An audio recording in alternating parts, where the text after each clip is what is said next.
j'espère que vous allez bien. On se retrouve pour une nouvelle vidéo et nous allons vous raconter l'histoire des demoiselles épouvantail. Dans cette histoire, nous avons deux invités, Victoria et Romaine, qui participent depuis Pointe-Noire. Nous leur faisons de très très gros bisous et nous les remercions d'avoir accepté de participer à cette aventure. C'est parti! Il y a très très très longtemps, alors que tous les habitants de la Terre vivaient reclus dans de petites grottes et que les dinosaures régnaient sur de vastes forêts, 4 petites filles veillaient sur notre monde endormi. On les appelait les demoiselles épouvantail. Elles habitaient sur 2 des 3 montagnes qui bordaient notre monde. Quand le ciel se troublait et que s'approchait l'orage, quand les eaux s'élevaient pour inonder la terre, que les vents soufflaient pour exprimer leur rage, et que des vagues soudaines agitaient les mers, alors les demoiselles épouvantail chantaient et dansaient, et le calme revenait. Sangai pembe kamata moyendo. Sangai pembe kamata moyendo. Sur la 3e montagne vivait Mahalokuta. Mahalokuta semait la terreur et empêchait les habitants de la terre de sortir de leur grotte. Tous les soirs, au coucher du soleil, elle se servait des ombres qui se reflétaient sur les murs des cavernes pour transformer la réalité du monde.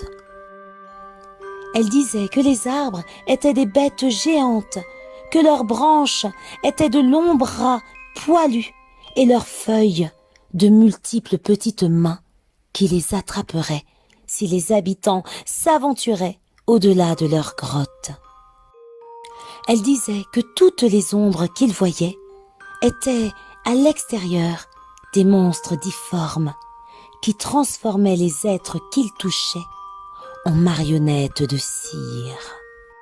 Alors, chaque fois qu'ils voyaient bouger les ombres, les habitants des grottes s'imaginaient le pire.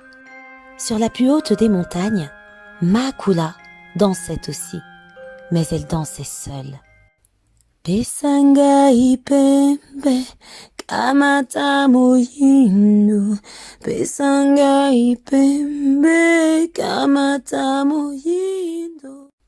Et la voix des autres la mettait en colère, et la joie des autres l'insupportait tellement que Mahalokuta voulait les faire disparaître. Sangai pembe kamata moyendo.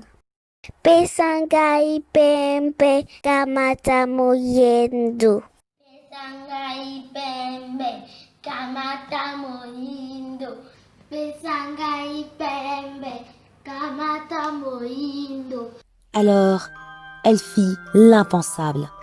Elle fit ce que personne n'aurait jamais imaginé.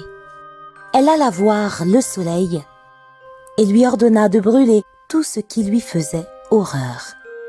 En échange, elle deviendrait sa femme.